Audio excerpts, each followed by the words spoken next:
Semua orang yang pernah bersama gadis tercantik di sekolah pasti tahu. Jangan ambil uang di atas meja. Karena itu uang simpanan. Dia pasti simpanan anak orang kaya. Aku tahu kau mencintaiku. Kau menduakanku hanya karena takut aku masuk angin.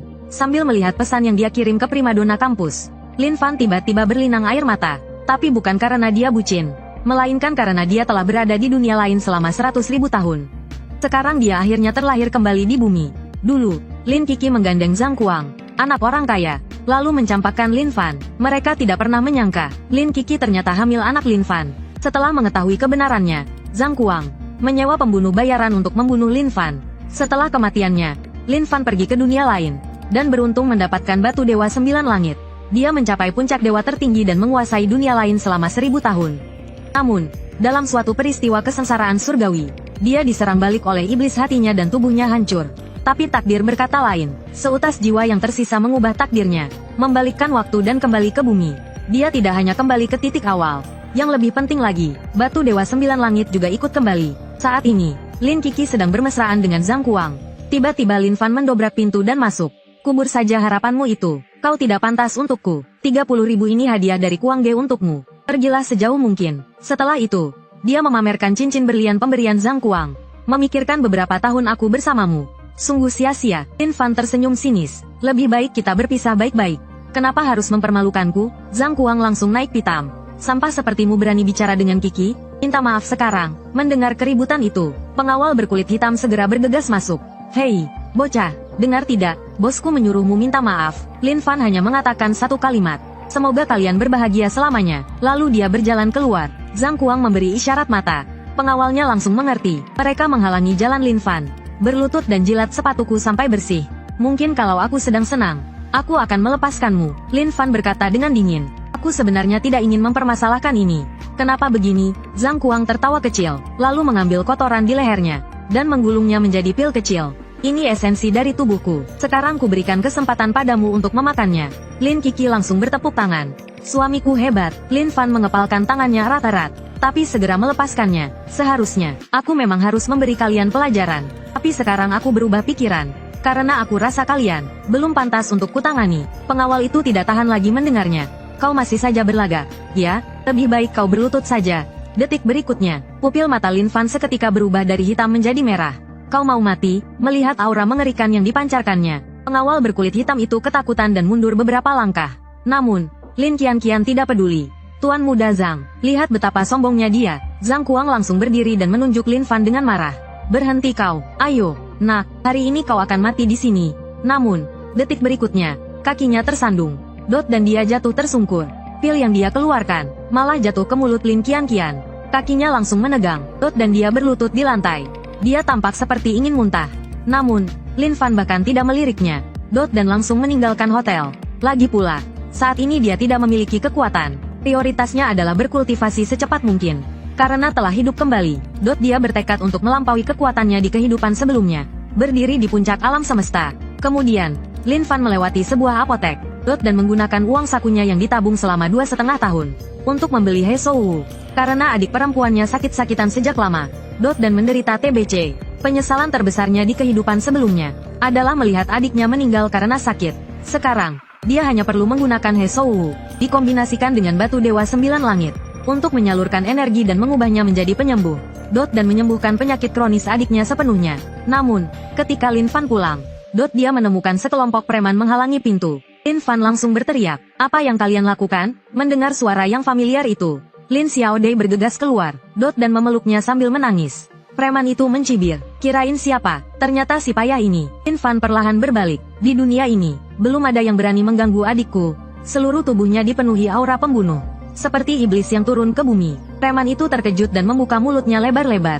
Kau berani mengancamku? Meskipun dia berkata begitu, tubuhnya jujur. Melihat Lin Fan akan menyerang, preman itu menggertakkan giginya. Kau pikir kau bisa menakutiku? Dengan berlagak galak, aku sudah memperingatkan kalian untuk pindah dalam seminggu. Mendengar ini, Lin Fan tiba-tiba teringat bahwa rumah ini adalah rumah pernikahan orang tuanya. Sekarang, keluarga Zhang Kuang ingin membangun di sini, maka dia menyewa beberapa preman untuk mengganggunya sesekali, berharap bisa menggusur rumahnya dengan harga murah dan merobohkannya. Saat dia hendak membalas dendam, adik perempuannya menarik tangannya. Kak, sudahlah, kita tidak bisa melawan mereka. Lin Fan mengusap rambut adiknya. Jangan takut, bagaimana si botak itu mengganggumu? Wajah Lin Xiaodi langsung memerah. Dia ingin melepas bajuku, tapi tidak berhasil. Dia meraba-raba tubuhku. Lin Fan benar-benar marah. Dengan kecepatan kilat, dia muncul di depan si botak, lalu memegang kepalanya, dan meninjunya dengan keras. Meraba, ku beri kau pelajaran karena meraba. Setelah berkata demikian, dia menendangnya lagi, melumpuhkan satu tangan si botak. Ini belum selesai. Lin Fan tiba-tiba mengangkat si botak, hendak mematahkan giginya. Si botak ketakutan dan berlutut memohon ampun. Bos, aku salah. Kumoh, ampuni aku. Anak buahnya semua terpaku di tempat. Belum pernah melihat bos mereka begitu ketakutan. Lin Fan dengan dingin berkata, pergi. Lalu berbalik ke kamarnya. Adik, sudah berapa hari kau tidak sekolah? Lin Xiaodi terbatuk-batuk hebat. Seminggu aku tidak sekolah. Aku sakit parah beberapa hari ini. Mendengar itu, Lin Fan merasa sangat bersalah. Di kehidupan sebelumnya, adiknya sakit parah. Tapi dia mengabaikannya, setiap hari mengejar Lin Qianqian. Dan sekarang, dia ingin menebus kesalahannya di kehidupan sebelumnya. Kakak akan ambilkan obat untukmu. Lihat, ini He Shou. Lin Xiaodi bertanya dengan bingung. Apa gunanya ini? Lin Fan tersenyum tipis. Nanti kau akan tahu. Berbalik dan membelakangiku. Lin Xiaodi segera menurut. Lin Fan mengambil He Shou dan menggunakan kinya untuk memurnikannya, menyalurkannya ke tubuh adiknya. Dia berhasil mengeluarkan darah kotor. Dengan erangan kecil, Lin Xiaodi limbung dan langsung pingsan. Lin Fan akhirnya menghela nafas lega. Syukurlah tidak ada kesalahan. Setelah adiknya bangun, dia akan memulihkannya selama beberapa waktu, dan TBC-nya akan sembuh. Kemudian dia menggigit jarinya, dan menggunakan darahnya untuk menggambar jimat. Meletakkannya di tangan Lin Xiaodi. Dengan jimat pelindung ini, orang biasa tak bisa mendekat. Dapat menahan serangan mematikan. Meskipun semuanya tampak lancar, saat ini, ada masalah yang lebih rumit. Yaitu, dia hanya punya 100 yuan. Jika dia tidak menghasilkan uang, dia dan adiknya akan kelaparan. Dan ingin melipat gandakan 100 yuan ini. Bagi Lin Fan, sebenarnya bukan masalah besar. Karena seorang kultivator bisa melihat tembus pandang. Kedatangannya seperti naga memasuki lautan. Tentu saja dia akan menunjukkan keahliannya. Namun, bahkan sebelum memasuki pintu kasino, dia diremehkan oleh penjaga pintu. Orang miskin seperti ini berani datang ke sini, tapi semua tamu adalah tamu. Aku tidak akan menghalangimu memasuki kasino. Tempat ini penuh dengan aroma uang. Bahkan ada dealer seksi yang membagikan kartu secara langsung. Mata Lin Fan langsung berbinar. Berencana untuk menggunakan waktu sesingkat mungkin untuk mendapatkan banyak kekayaan, lalu membiarkan adiknya hidup seperti seorang putri. Maka dia pergi ke meja teramai dan duduk dengan santai. Tapi tak disangka, hal itu membuat pria berpenutup mata di sebelahnya tidak senang. Di kota ini, tak lebih dari 10 orang yang berani duduk di kursi ini. Karena kau masih muda dan tidak tahu apa-apa, aku tidak akan mempermasalahkannya. Lin Fan meliriknya dengan acuh tak acuh, lalu membuka sebungkus rokok. Setelah menghembuskan asap, dia bertanya dengan santai, kenapa? Pria berjas yang duduk di seberangnya mengerutkan kening, lalu tiba-tiba menggebrak meja dan berdiri. Karena kau tidak memenuhi syarat. Mendengar ini, Lin Fan meremas kotak rokoknya, lalu melepaskannya. Syarat? Tidak ada seorang pun di dunia ini yang bisa membicarakan syarat di depanku. Dewa pemusnah Dao. Fluktuasi energi dalam yang terpancar dari tubuhnya membuat seorang pria tua di tempat itu tergerak.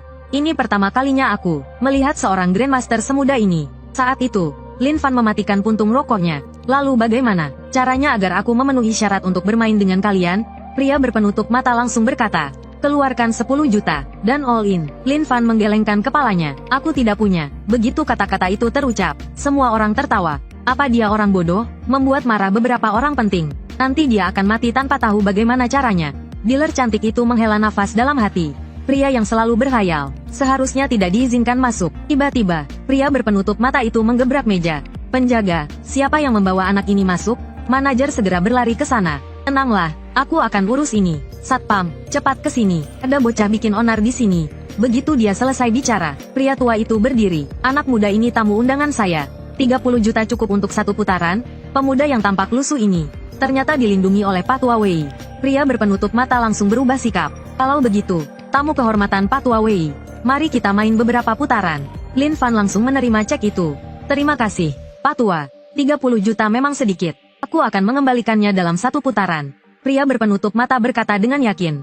Bagikan kartunya, bocah sombong. Aku akan membuatmu kehilangan segalanya. Melihat ekspresi tenang Lin Fan, dealer wanita menjadi sangat marah.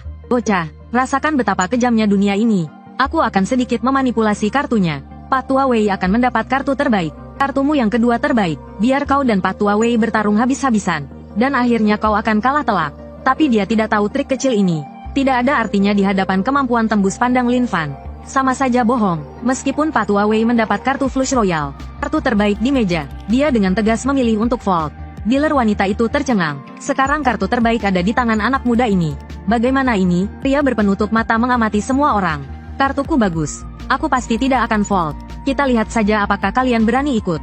Setelah bicara, dia mendorong setengah dari chipnya ke depan. Pria berjas itu tersenyum dingin. Apa yang tidak berani? Aku ikut. Lin Fan tahu kartunya yang terbaik. Jadi dia juga memilih untuk ikut. Tapi saat itu, pria berpenutup mata tiba-tiba menyerang.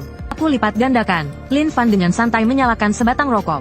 Aku juga lipat gandakan. Sekarang uangku tidak cukup. Jika aku kalah, aku akan menerima hukuman apapun. Sudut mulut pria berpenutup mata sedikit terangkat. Bagus, kau cukup berani, bocah. Maka bersiaplah untuk menerima hukumanku. Buka, aku ingin melihat kartumu. Dealer wanita itu melihat kartu mereka berdua, lalu memandang pria berjas dengan rasa bersalah. Maaf, Anda kalah. Pria berjas itu hampir mengumpat karena kesal. Apa? Tidak kusangka aku akan kalah dari bocah ingusan ini hari ini. Pria berpenutup mata masih tidak terima. Aku tambah taruhannya. Lihat kartumu. Setelah berkata demikian, ia membalikkan kartunya sendiri. Hidup dan mati ada di tangan Tuhan. Kekayaan dan kehormatan ada di surga. Dia sama sekali tidak percaya akan kalah dari bocah ingusan ini. Lin Fan membuka kartunya. Flush hati merah. As, kau pikir bisa mengalahkanku dengan sepasang jack? Hanya mimpi di siang bolong. Melihat itu, wasit pun mengumumkan 280 juta menjadi milik Tuan Lin Fan. Lin Fan tersenyum puas. Maaf, semua uang ini milikku. Pria berpenutup mata itu benar-benar marah. Kau mungkin menang, tapi apakah kau bisa menikmatinya? Aku jamin kau akan mati di jalan malam ini. Namun, tak disangka, begitu dia selesai berbicara, Tuan Wei tiba-tiba membela Lin Fan. Terima kekalahanmu, jangan membuat keributan di sini. Pria berpenutup mata itu tidak berani berkata apa-apa lagi. Ia pergi dengan kesal. Sementara Lin Fan memegang setumpuk uang dan berlari dengan gembira, lalu meletakkannya di meja Tuan Wei. Tuan, ini 30 juta yang Anda pinjamkan padaku. Sekarang aku kembalikan. Tuan Wei memberikan kartu namanya. Anak muda, aku mengagumimu. Jika kau butuh sesuatu, datanglah ke kota Tiandu dan cari aku. Lin Fan menerimanya dengan senang hati. Lagi pula, yang tinggal di kota Tiandu adalah pensiunan pejabat pemerintah. Tuan Wei mengangguk puas. Xiao Ning, antar Tuan Lin ini pulang. Sementara itu, di sebuah rumah sakit, aku tidak bisa menelan penghinaan ini. Ku akan menelepon Kak Ning untuk menghabisi bocah itu. Lin Qian memujinya. Suamiku hebat. Balas dendam untuk Qian. Zhang Kuang memeluknya erat. Tentu saja, dalam perjalanan pulang, Xiao Ning memulai percakapan dengan Lin Fan. Tuan Wei bilang Tuan Lin orang hebat. Dia memintaku untuk belajar darimu. Lin Fan tertawa dan melambaikan tangannya. Jangan begitu, aku hanya orang biasa. Saat itu, ponsel Xiao Ning berdering. Kak Ning, temanku dipukuli. Kau harus membelaku. Xiao Ning menggenggam erat kemudi. Siapa yang berani memukuli adik Kuang? Aku akan menemuimu sebentar. Tapi Zhang Kuang agak tidak sabar. Cepatlah kemari. Aku membawa orang-orang dan sedang menunggu di depan rumah bocah itu. Tapi aku belum berani masuk. Xiao Ning mengerutkan kening. Memalukan. Kebetulan aku sedang menuju ke arah sana. Tak lama kemudian, mobil itu sampai di depan rumah Lin Fan. Melihat Lin Fan muncul, Zhang Kuang sangat gembira. Aku sudah memanggil kakakku hari ini. Akan kupukul kau sampai tersungkur. Lin Fan menghela nafas pasrah. Bisakah kau berhenti menggangguku? Yo, siapa orang seperti hantu ini? Menjijikkan. Yang dia bicarakan, tentu saja adalah Lin Kiki yang berdandan menor. Ngapain lihat aku? Lin Fan, buang saja harapanmu. Kau tidak pantas untukku. Saat itu, Xiao Ning juga keluar dari mobil. Ada apa ini? Zhang Kuang langsung menunjuk Lin Fan. Bocah inilah, hajar dia sampai tersungkur. Mendengar ini, Xiao Ning sepertinya mengerti. Orang yang ingin kau hajar itu. Sebelum dia selesai bicara, Lin Fan memotongnya. Tunggu dulu, biarkan dia menyelesaikannya. Zhang Kuang melanjutkan. Akan kuberi kau pelajaran hari ini.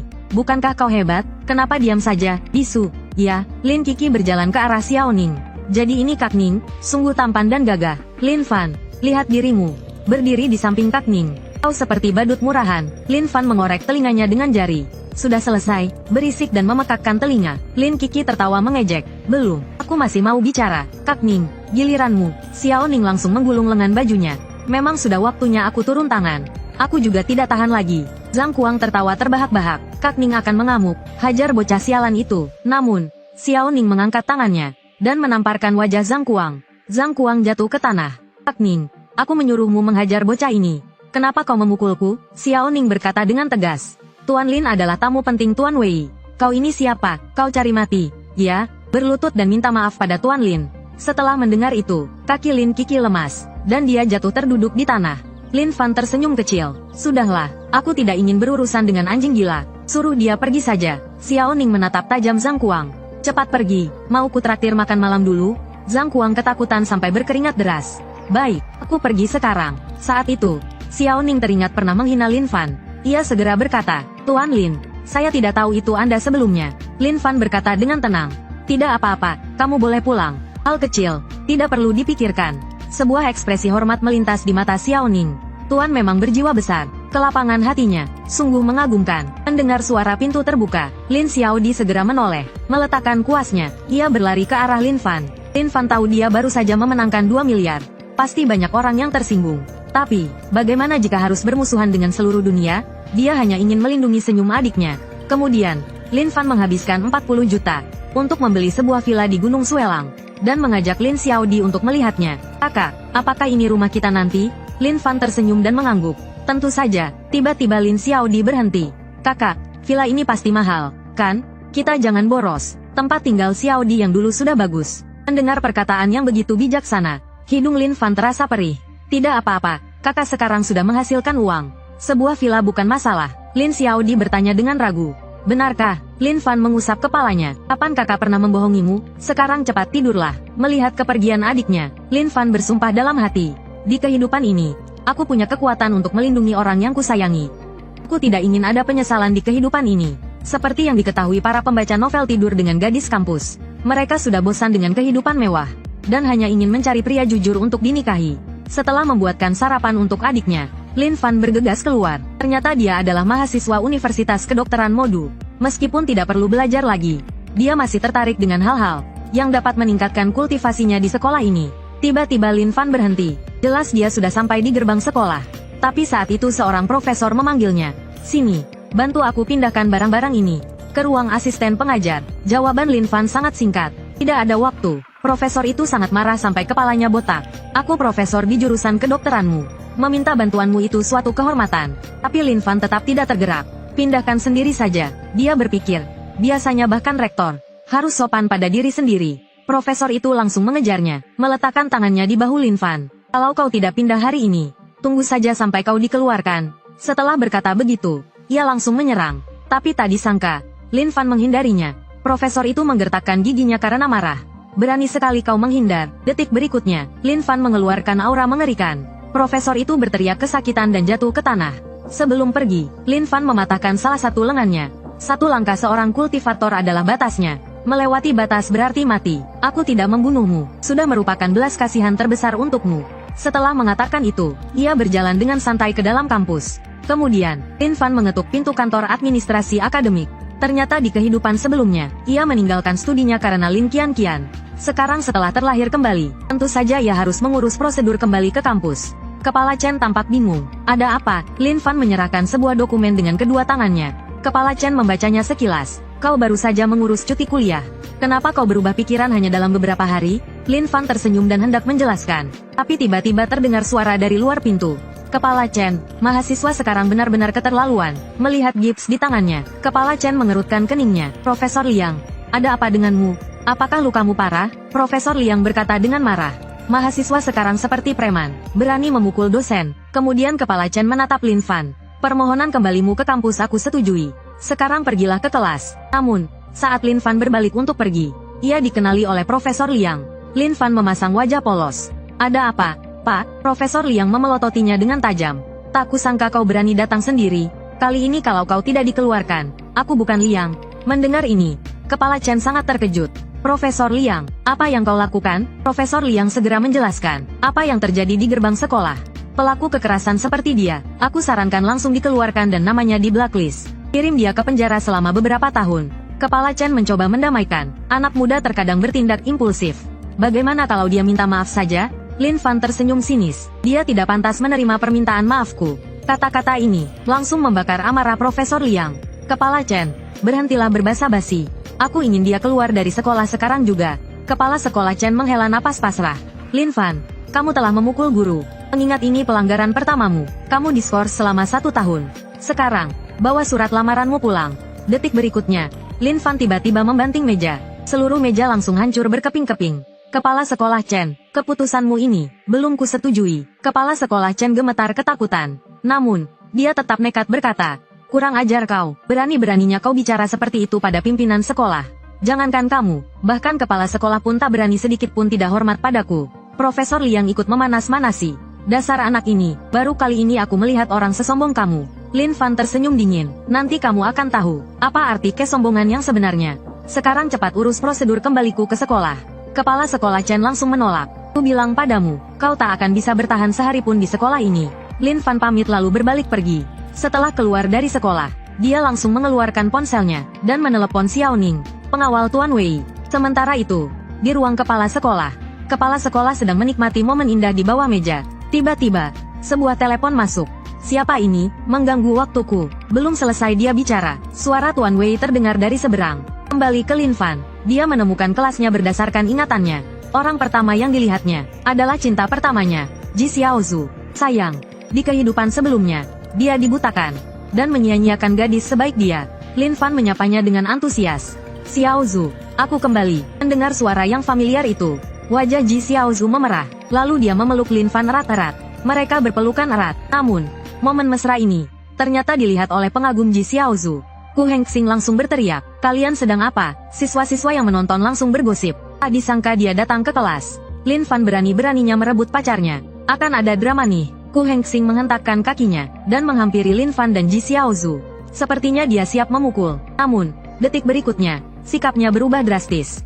Ji Xiaozhu, ikut aku sebentar. Ada yang ingin ku bicarakan. Ji Xiaozhu ketakutan dan bersembunyi di balik Lin Fan. Bicara saja di sini, tapi Ku Hengxing tidak setuju, dan langsung mengulurkan tangan untuk menariknya. Primadona Universitas Kedokteran Modu, malah berlari ke pelukan seorang pecundang. Ku Hengxing sangat marah, langsung menerjang sang primadona sekolah. Namun, sebelum menyentuhnya, tangannya ditepis oleh Lin Fan. Enyah, dia bukan wanita yang bisa kau sentuh. Melihat Lin Fan sulit dihadapi, Huo Hengxing mengalihkan perhatiannya ke Ji Xiaozhu. Aku menyukaimu. Itu anugerah untukmu. Kalau kau benar-benar membuatku marah, aku akan menjualmu ke tempat termurah. Mendengar itu, Ji Xiaozhu gemetar. Napasnya menjadi terengah-engah. Lin Fan tersenyum kecil, lalu menatap Ji Xiaozhu di belakangnya. Tenanglah, ada aku. Mereka berdua malah bermesraan. Huo Hengxing memaki dengan marah. Lin Fan memelototinya. Aura mengerikan diam-diam dilepaskan. Tapi Huo Hengxing sama sekali tidak peduli. Kau tidak terima, ya? Tapi apa yang bisa kau lakukan padaku? Sampah, pukul aku. Melihat Lin Fan diam, Huo Hengxing semakin keterlaluan. Ayo, berani pukul aku. Coba saja. Mau tidak mau. Lin Fan menuruti permintaannya. Satu tendangan terbang, meluncurkannya puluhan meter. Asteris 2, asteris, menabrak dinding kelas dengan keras. Bagaimana sekarang? Masih berpikir aku tidak bisa berbuat apa-apa padamu? Huo Hengxing terduduk di lantai, memegangi wajahnya sambil merintih kesakitan. Tak disangka, dia juga jago berkelahi. Lengah sedikit saja, aku hampir kalah. Tapi selanjutnya, tunggu saja ajalmu. Saat dia berpikir begitu, Lin Fan tiba-tiba mendekat. Masih mau lanjut? Huo Hengxing langsung berlutut memohon ampun. Aku salah, kata Lin Fan memancarkan kilatan tajam. Itu tidak bisa. Tiba-tiba mata Huo Hengxing memerah. Dia berdiri tegak dan menggunakan tinju bintang meledak. Tapi sebelum menyentuh Lin Fan, dia malah ditampar keras. Kemudian Lin Fan mencengkram kepalanya, dan menyikutnya, menghantam keras dadanya. Huo Hengxing langsung memuntahkan semua makanan yang dia makan. Belum selesai, diiringi suara patah tulang, dan jeritan yang menyayat hati. Lin Fan mematahkan kedua tangan dan kakinya, lalu mengangkat kedua tangannya tinggi-tinggi. Melihat ini, Huo Hengxing buru-buru memohon ampun. Namun sudah terlambat, hanya terdengar suara ledakan keras. Huo Hengxing perlahan-lahan roboh. Tidak diketahui apakah dia hidup atau mati. Ji Xiaozhu mendekat dan bertanya dengan khawatir. Kak Lin Fan, kau baik-baik saja? Lin Fan tersenyum hangat. Tidak apa-apa, jangan khawatir. Saat itu juga, suara ketua kelas, Zhong Jingxian, terdengar. Bukankah kau terlalu keras? Ayah siswaku adalah pejabat tinggi. Meskipun dia sudah pingsan, mintalah maaf padanya, dan masalah ini selesai. Lin Fan merangkul Ji Xiaozhu. Kau siapa? Pergi. Zhong Jingxian langsung marah dan malu. Bagus sekali, kau sama sekali tidak menganggapku ada. Kau tamat. Setelah mengatakan itu, dia pergi dengan marah. Tidak lama kemudian, wali kelas, Qin Jing, masuk ke kelas. Ada apa ini? Zhong Jingxian langsung mengadu. Lin Fan membuat siswaku pingsan.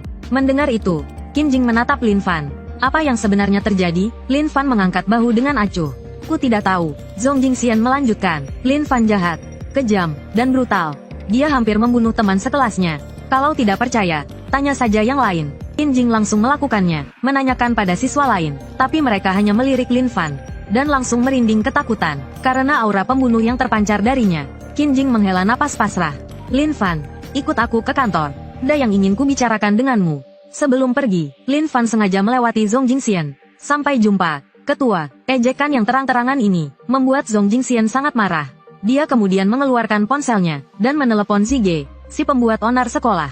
Berani karena guru sedang cuti melahirkan. Zige hanya mengincar guru-guru muda, menghilangkan mereka setelah menghamili mereka. Dia punya latar belakang yang sangat kuat. Bahkan sekolah pun tidak bisa berbuat apa-apa padanya. Semua orang tahu bahwa Qin Jing adalah target berikutnya. Di kantor, Qin Jing bertanya pada Lin Fan, "Bagaimana keadaan keluargamu sekarang? Apakah Xiao Dai baik-baik saja?" Lin Fan mengangguk. Dia sudah bisa bersekolah. "Bu guru, ada perlu apa memanggil saya?" Wajah Qin Jing tiba-tiba memerah. "Kau harus membayar 2 biaya sekolah.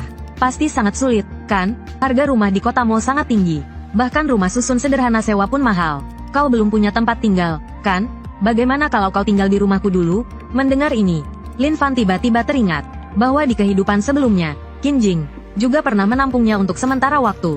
Tapi sekarang, dia sudah cukup mampu dan hendak menolak. Tetapi bel masuk berbunyi. Tiba-tiba, suasana menjadi canggung. Qin Jing buru-buru berdiri. "Aku harus mengajar kelas lain dulu. Setelah sekolah, temui aku di alamat ini." Setelah mengatakan itu, dia bergegas meninggalkan kantor. Lin Fan sedikit bingung. "Ya sudahlah, aku akan bicara dengan Qin Jing nanti saja."